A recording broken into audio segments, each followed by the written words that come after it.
You are now listening to Text in the City with our host, Noah.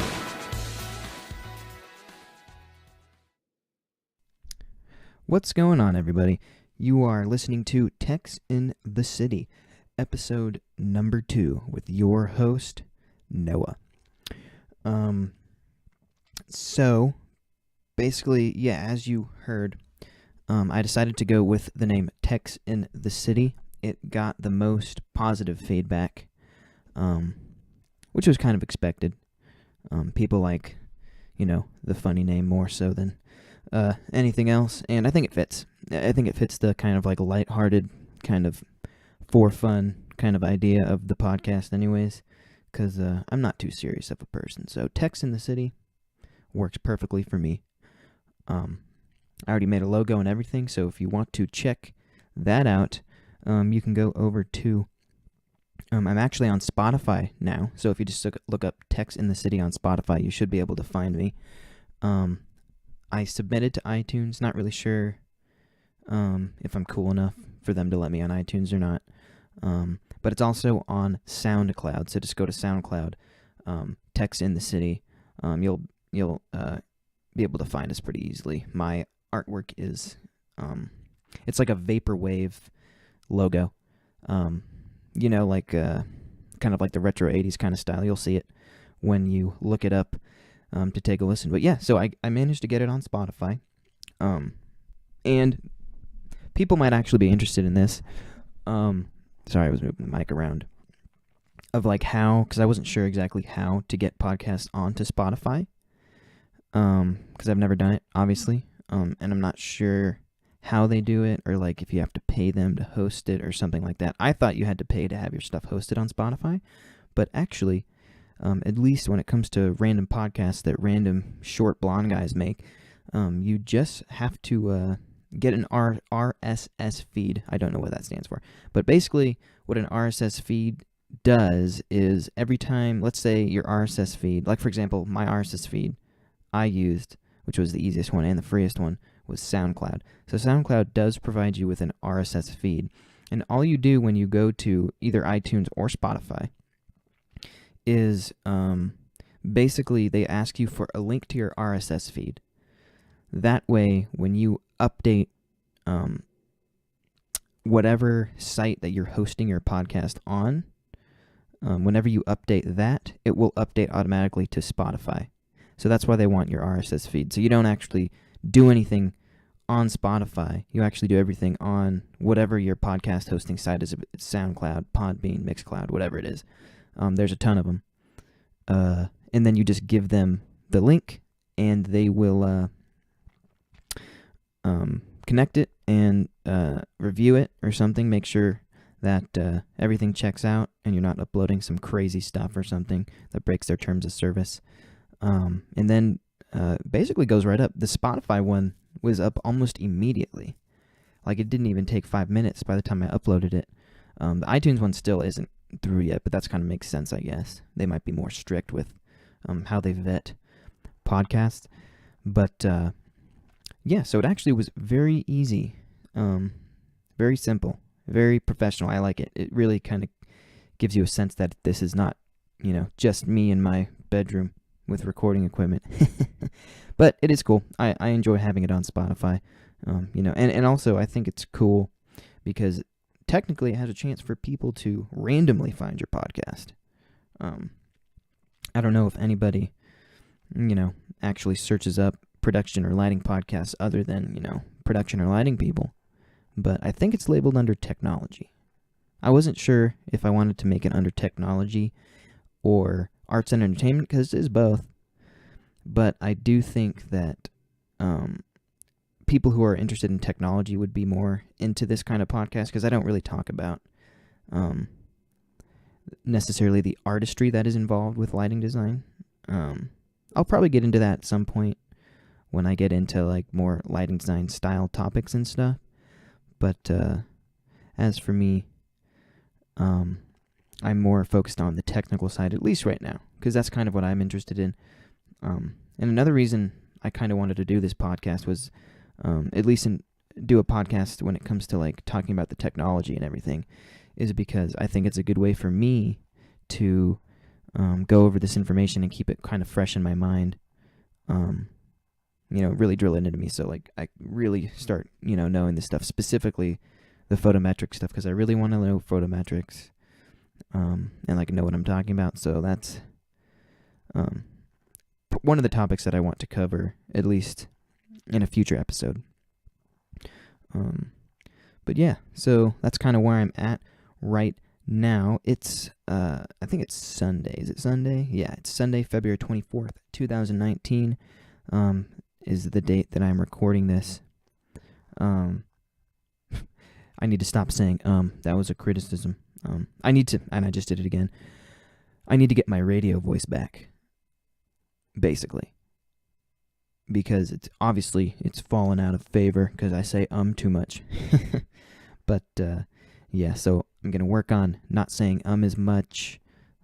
People gave me really good feedback, which really was encouraging. So if you have good feedback, please let me know, because it actually does help me feel motivated and encouraged to actually keep doing this instead of just, stopping it because who cares about it kind of thing. But so got a lot of really good positive feedback that people actually enjoyed listening to it, which is makes me feel good and it makes me want to keep doing it. So hopefully I'll keep doing it and more people check it out and like it, and we'll go from there. So let's go into my first segment here, which I'm going to call Industry News.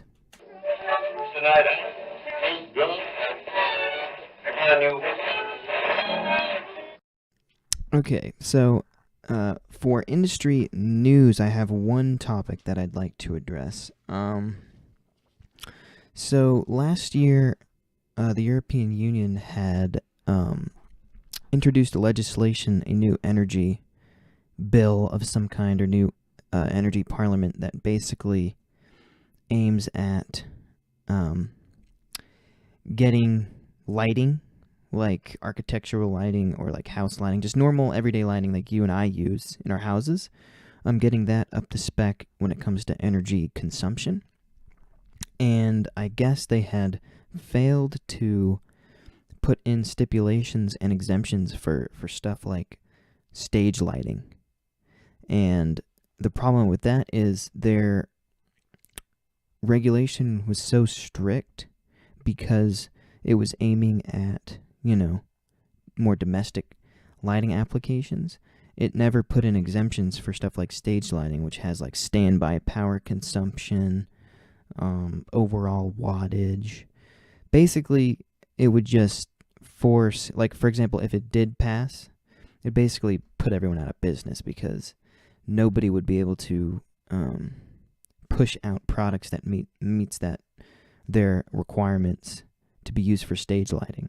So the International Association of Lighting Designers, IALD, have been working with the EU Parliament and the guy who does the energy stuff for the EU. But so basically, they were successful. They managed to get the EU Parliament to make exemptions, and it sounded like to me like it wasn't necessarily like they were trying to snub the lighting industry. It was just something that they probably didn't think of. But I just want to kind of go over some recent news of its energy initiative. And basically, that was back on October 10th. And so basically, lighting designers or public statements or people from IALD had gone and met with some EU leaders.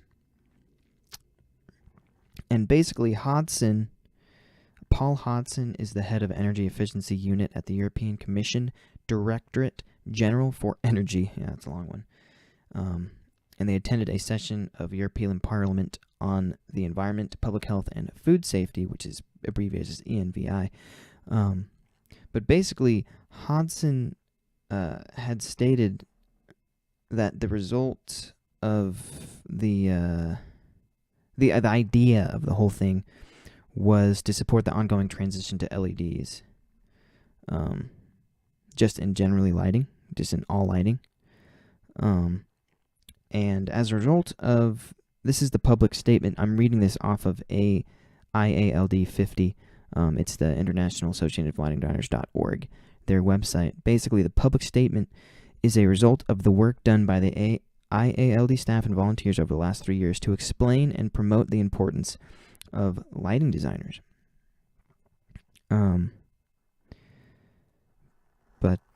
Yeah, so that was successful in getting the regulation to exempt stage lighting and to work with them. And another interesting thing is they had a meeting, and they did highlight that lighting designers are actually a pretty important part of the economy in Europe, because if you look at Europe, I would say most lighting companies are European based. Don't quote me on that, but that's just from just a general knowledge that I know. It seems to me that most, like lighting in general, kind of seems like a very European kind of thing, from MMA to Claypaky to Martin to Ayrton. Like, all of those companies are based in the EU. So I think the market over there might be more a bigger part of their economy than, say, our entertainment lighting industry. I would assume that that's the case. I'm not 100% sure, obviously, but they did, or he did express that lighting designers and lighting professionals is actually a pretty important part of their economy, and that they wouldn't want to regulate them essentially out of existence. So overall, it was a success. There's exemptions in there for stage lighting. Here, I'll just go off and read. Specifically, the changes supported by the member states included, and this is from advocating of the International Association of Lighting Designers, and they're pleased with the result.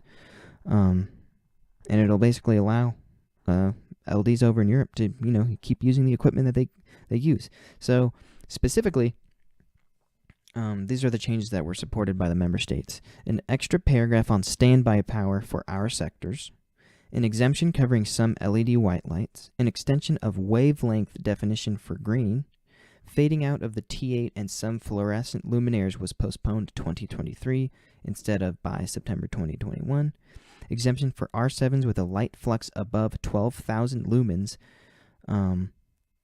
It's not sure whether it's going to be okay until 2023 or longer than that. So, in other words, they provided all the exemptions that are needed, but still keeping intact and extending the length of time that they would need for these lighting companies to maybe innovate and engineer lights that are more efficient and can fit within the framework of the EU's energy parliament. Overall, and here, I'll just give my opinion on it. Overall, I think it's awesome that, one, that the EU was so receptive to, lighting designers' concerns and actually corrected the mistake off of the bill. I think that's commendable. I think that's awesome. But I also like the idea that lighting designers and lighting professionals are just as invested in, green energy and being more energy efficient with our equipment as the EU is. Because if you look at technology, within the past, 10, 20 years, it has, skyrocketed. We've gone from, really crappy, power consumption from, par cans, from, hundreds and hundreds of par cans, to now we have a lot of LED fixtures, and some rooms are even going full LED. So I think we're going in the right direction, and I'm glad that the EU Parliament, when it comes to energy, were understanding and actually willing to work with lighting designers and see them as an important part of the European economy.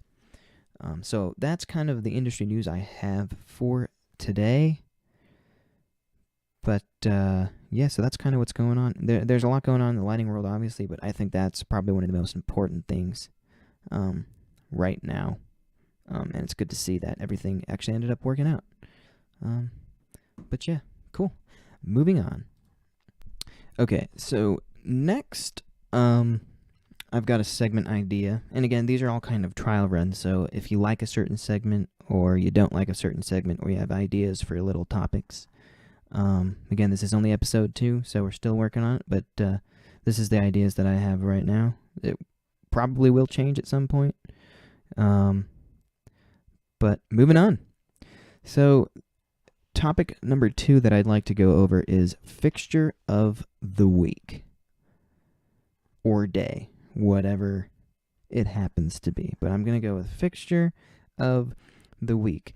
And the fixture that I have chosen for today, I wrote it down, is, I've been talking this to a lot of guys lately actually, is the Martin Mac Allure. It is a brand new LED moving head, super small, lightweight LED, and the coolest part about it is that it has a pixelated beam. So basically what that means is you can pixel map the beam, so like in-air effects or on projecting onto something, you have a level of pixel mapability there that makes for some really, really interesting in-air effects. It looks more like instead of, you know, traditional pixel mapping on, say, like a Mac Viper, where, you know, it doesn't actually like pixel map in the same way like an LED screen does. This, it seems like it does do that. Obviously not to the level of an LED screen, but it does pixel map. It has individual pixels, 7 segmented pixels inside of the light that you can pixel map with.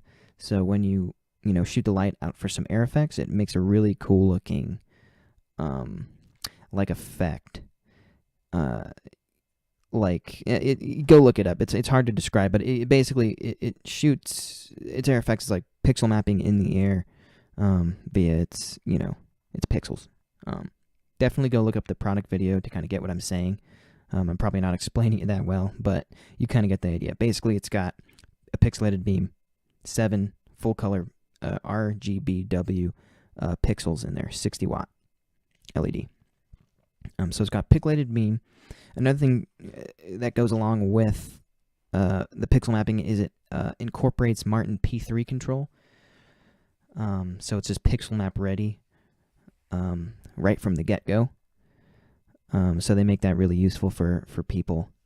And in terms of color rendering index, they have it as greater than 80. And then the CQS, which is a color quality score. I don't know if you guys have heard of that yet, but basically it's an alternative to CRI. I recently read about it, but the CQS is 88, so it has pretty good color rendering index. It's got 16-bit like pan tilt, 16-bit effects, so really smooth. It's got a motorized zoom. The actual light engine outputs 14,000 lumens and then 6,500 lumens out of the actual fixture itself. It's really lightweight. It's only 38.8 pounds or 17.6 kilograms. And again, it's LED. So it has really, instant color control. So that's good. But yeah, honestly, it's a really, really awesome fixture. It's really small. The output probably wouldn't work in bigger rooms like the venue I work in. Probably they would not be bright enough in there. It's more for smaller applications. But definitely some awesome technology coming out. I can't wait till LEDs, the technology is there that they can completely replace arc lamp fixtures. Cannot wait. I love LED. great on power, great on color, really lightweight. I want some. But yeah, the Martin McAlure, brand new, just came out, is awesome. Definitely go check it out. Go watch the product video. Definitely go watch the pixel mapping or the pixelated beam. It's definitely awesome and will make you fall in love with this light and want it. And I'm just a nerd for LEDs. I want all LED, everything. But I'll get my wish someday. But moving on. Alright, so next up on our agenda for today, episode 2, Techs in the City. My third topic here, I thought this would be very interesting, is lighting fixture history factoids. Kind of a mouthful, but anyways, it's just lighting fixture history. And I'll just share with you something about the history of lighting. We haven't been around that long. It's a fairly young industry, so there's not necessarily that much history to go on, but there is a history, and it's actually very interesting. But before I go into that, let me go into a little story time here. Back in high school, I was a technical theater major at an arts high school here in town, and I was in a world history class. And the assignment was that you had to pick a topic that had something to do with your major. So, tech being my major, I had to pick something theater related or, tech theater related. So I went with the history of lighting. And I don't know if I was just really bad at Googling back then as a kid or something, but I just could not find any information on the history of lighting except for like one website that was like 1 page long, not enough to write a paper on and not enough to do a presentation on. But I kind of just screwed myself because I never went to the teacher and said, hey, I can't find any information. Can you help or can I change my topic? So when it came to presenting my project, man, it was bad. I had like no information. It was super short. I clearly didn't have very much information when I was presenting, and it sucked. I think I got an F on that project, but it sucked because I felt like it wasn't entirely my fault. But then again, I never took the initiative to be like, hey, my topic sucks. But yeah, that's just a funny story that, the history of lighting factoid reminded me of, and now I actually can look up the history of lighting apparently and actually find information on it, unlike, when I was in like sophomore year. But moving on. Lighting fixture or just lighting history factoids. I don't know why I put specific fixture on when I wrote it down, but okay. So I'm going to pick kind of the most obvious choice for me for the first time doing this is to pick the history of moving lights or look at what the first moving light was like, who made it, why it was made, what it was like, when. So, basically, the first moving lights, I don't know if it was the first one or one of the first ones, but it was one of the first really early intelligent fixtures, was made by Verlight. Verlight's one of the OGs. So basically, in 1978, there was a Dallas lighting company called Showco, and they were developing a light that changed the color by rotating dichroic filters, much like we have today, color wheel. So they were developing that, but they decided to add motorized pan and tilt to it as well. And basically, they were working with the band Genesis, with Phil Collins and Peter Gabriel, those guys. I think that's the band. Don't quote me. But they were working with Genesis, and they had pitched the idea to Genesis. Like, they basically brought him in, they showed him, here's our Verlight, what do you think? And Genesis apparently was so impressed back in 1978 that they completely financially backed the project. So, basically, you could almost say that the band Genesis is responsible for, funding the creation of one of the first intelligent moving light fixtures with a color wheel and everything. It's kind of crazy. Really interesting factoid that most people probably don't even know. But even if you're not into like lighting, I feel like it's a kind of an interesting thing. Genesis, I wonder, the members of Genesis now see, what kind of crazy stuff Verilight has been putting out, and like just kind of how crazy technology in the lighting industry has exploded since then. It must be really interesting to see, like, we funded, this Verilight, and now, we still have Verilights, and they're awesome fixtures.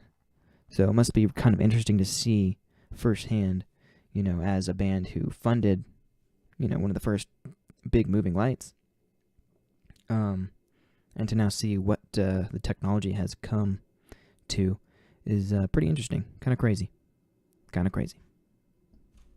But, so Genesis financially backed it, and Verilight was born. They called it a Verilight, not Shoko. And then, for their upcoming tour, Genesis ordered 55 Verilight fixtures to bring on tour with them. And that's kind of how Verilight got started. And that was one of the first moving light fixtures. The first Verilight was funded by Genesis because they were so impressed with it. So just a fun little factoid of the history of lighting. And now you know that Genesis, the band Genesis, like Phil Collins. We all like Phil Collins, but, Genesis was actually really important to the lighting industry because they funded it. So just an interesting thing to know. And next time you're listening to Genesis, you can be like, thanks, Genesis, for spending all the money to engineer an awesome moving light. But, so let's continue on with the discussion about lighting and on to the next topic. Okay, so moving on to our fourth and final topic for today's episode. I thought it would be an interesting idea to every episode pulling a production of the day or production of the week, and seeing if I can find a bunch of information about it, like the lighting plot, who the designer is, what kind of gear they have, and kind of just analyze it. Maybe check out some of their looks, some photography, some pictures of the show, or see if I can find, articles about it where they interview the designer or something. But today I'm going to do an easy one because I just saw it uploaded to Live Design, is the Grammys 2019 plot. So if you don't know, the Grammys are, I'm sure you all know what the Grammys are, but it's a huge production. I'm sure if you've ever watched the Grammys, you've noticed how crazy the production is. It's a huge space. There's a ton of lights, ton of huge artists. So they really don't hold back when it comes to production value.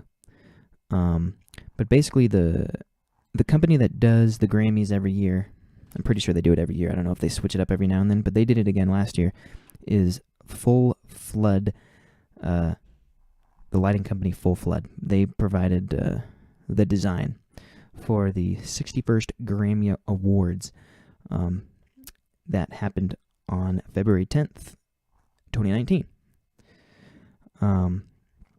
It was hosted by Alicia Keys. But so basically the LDs have shared their plots and the gear lists and all that stuff to this article. So first I'd like to, give credit where credit was due and go through the personnel list. So we have lighting designers Bob Dickinson and Noah Mitz of Full Flood, lighting directors and programmers Andy O'Reilly, Patrick Boozer, and Ryan Tanker, lighting directors Madigan Stelly, Will Gossett, and Michael Berger, media server programmer Matthew Cotter. The gaffer was Alan Sissoul. The PRG lead tech was Jason Throwbridge. Lighting techs Jeff Smith, Aaron Anderson, Darren Barrows, Flavio Kim, Jeff Geyser, Melanie Daly, Scott Beck, Thomas Ferguson. The best boys were Chris Lopez, Dennis Sissoul, and Walter Elizalde. PRG account leads Tony Ward and Travis Snyder. And last but not least, a couple lighting interns, Eric Alkier and Jessica Koch. Ooh, the gear list is really long. But let me start from the top. So this is the gear that Full Flood used for the 2019 Grammys. We've got 112 PRG Best Boy HPs, 6 PRG Best Boy HP ground control, 2 PRG Bad Boy ground control, 72 Philips Verilight VL 3500 spot. See what I'm talking about? You know, back Genesis developed the VL, the Verilight, or funded the Verilight so long ago, and they're still being used on some of the biggest shows in the country. So 72 Philips Verilight VL 500 spot, 80 Philips Verilight VL 3000 spot, 18 Philips Verilight VL 3015 LT spot, 80 Philips Verilight VL5 tungsten, 18 Philips Verilight VL 3500 wash effects, 8 Roby BMFL wash beams, 85 PRG Icon Edge, 110 PRG Icon Beam, 40 Roby Pointy, 88 GLP Impression X4 XLs, 106 Impression X4 bars, or no, just 106 Impression X4s, 96 Impression X4 S's, 36 Impression X4 bar 20s, 36 GLP Impression FR 1s, 90 Martin by Harman Rush Par 2, 126 GLP X4 Atoms, 24 Cineo Matchsticks, 24 ETC Source 4 Studio HD version 2, 48 Philips Color Kinetic Color Blast TRX, 20 Philips Color Kinetics Color Blaze TRX 72 inches, 30 Astera Titan Tube, 85 Martin Septron 10s 1M, 110 by Harman Septron 10 320mm, 80 JDC1 strobes, 100 GLP KNV cubes, 90 TMB Solaris Flare strobes, 22 Solaris Flare Juniors, 12 Solaris Flare Q plus LR strobe bars, 9 RE Sky Panel S360C, 12 Chroma Q Color Force 2 72 inches, 28 Portman P2 Hexaline, 112 Source 4 Licos incandescent from ETC, 12 Par 64 6 light bars, 20 MR 11 strip 60 inches, 4 Strong Gladiator 3K Spotlight, 7 Strong Super Trooper 2K long throws, 4 PRG V676 consoles, 2 ETC EOS TI 64K consoles. Kind of surprising they used the ETC EOS TIs. I guess they wouldn't be busking anything. But man, look at all that VL gear for sure. It's basically mostly Verilights. Lots of PRG stuff, or lots of GLP stuff too, as to be expected. Tons of X4s, X4Ss, X4XLs, some bars. Got a lot of Rush bars. I have a couple of those in my rig at Brooklyn Bowl. Yeah, so that kind of gives you an idea of how much gear they use for these Grammys. Yeah, they're no joke. Full Flood doesn't screw around when they're designing these. And the plot, if you want to see the plot, which I'm trying to look at right now, all you have to do is go to livedesignonline.com and then concerts, and then you should see, or the news, you should see it. It's basically at the top. But man, looking at this plot is just, man, you know, part of me is like, man, this wouldn't even be fun to look at. But man, is it crazy. So much light. So many lights. Definitely suggest go looking at the lighting plot. The craziest thing to me is you see the outline of the arena, and then you kind of see the GA, and then you see kind of where the stage is, and then you see the whole truss structure. It's huge. There's a lot of stuff. Whew. Man, those lighting techs must have had a field day. But they get it done, though, and it looks great. But yeah, so that kind of gives you the idea of like how much work goes into these Grammys. And these awards shows. Grammys is a big one. Everybody likes looking at the plots after the Grammys. But yeah, there you go. Grammys 61, 2019. Another crazy rig. Moving on to some questions. All right, so starting off with this question from my buddy Adam. He asked kind of the basics to running a console, or the reason for not always choosing the same equipment, which is a good question. I'm not sure if I'll be able to answer it too well, since honestly, I'm an MA fanboy, and I usually am just running an MA. But I know there are certain things that certain consoles do better than other ones. So MA is kind of, Grand MA is kind of a powerhouse. It does everything really well, especially the MA3.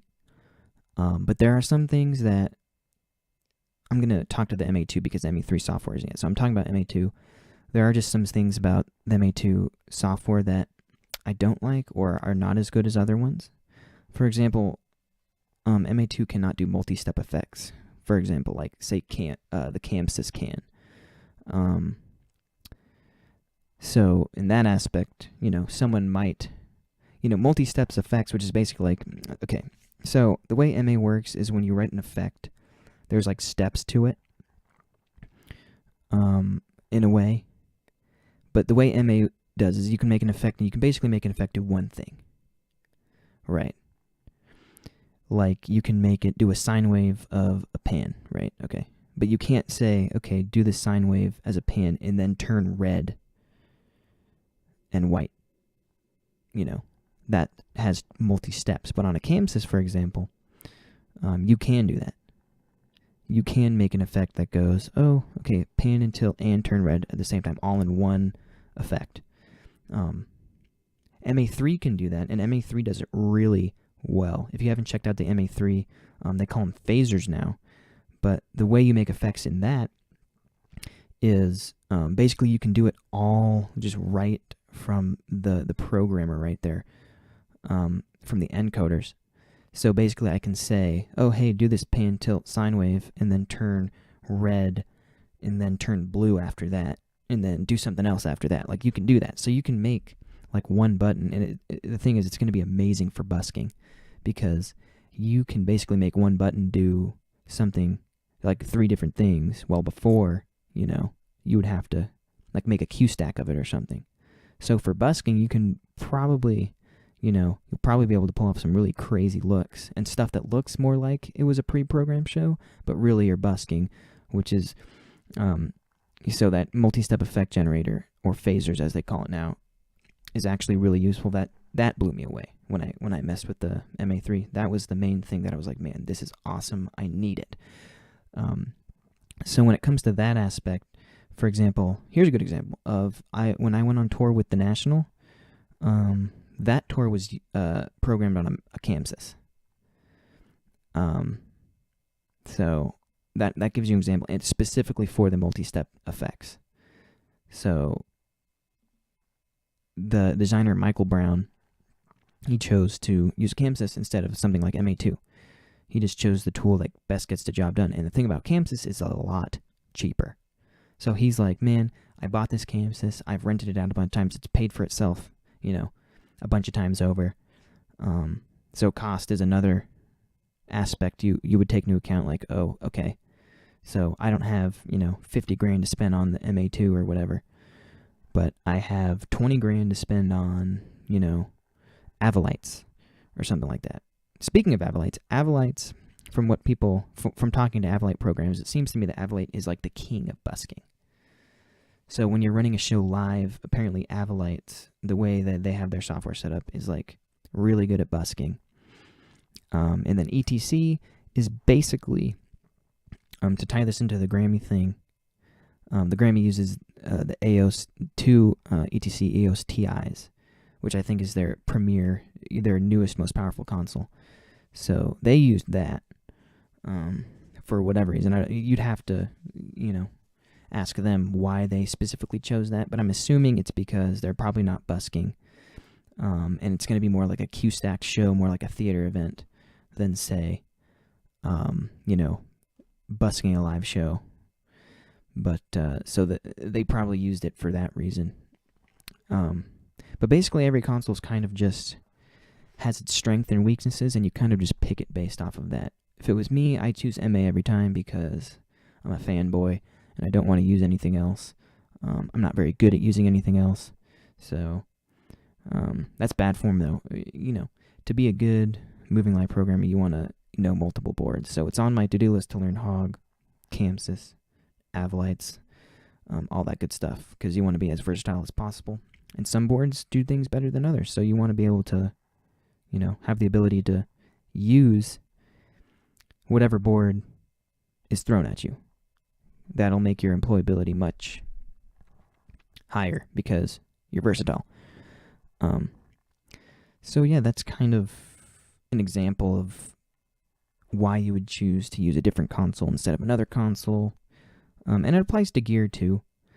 A lot of the time it's cost, but you're going to want to make sure you know your fixtures and you know what they have. Like, for example, if you want something with shutter cutting, you can't really just get any fixture. You have to find a fixture specifically that has shutter cutting on it. So, kind of basic self-explanatory stuff, why you'd use other stuff. You just want to make sure that your tools have all the parameters and capabilities that you're looking for. But I would definitely say there's more reasons to pick different consoles than different fixtures, I would say. But yeah, so that's kind of my 2 cents on that. All right, well, I think that wraps up episode 2 of Techs in the City. This is a longer one because one of the complaints I got was someone said it ended too fast. It was too short. So, yes, I made this one a little bit longer. Hopefully this one's a little bit more entertaining and lighting focused because it's not just me, stream of consciousness, talking about doing the podcast. This is actually me just doing the podcast.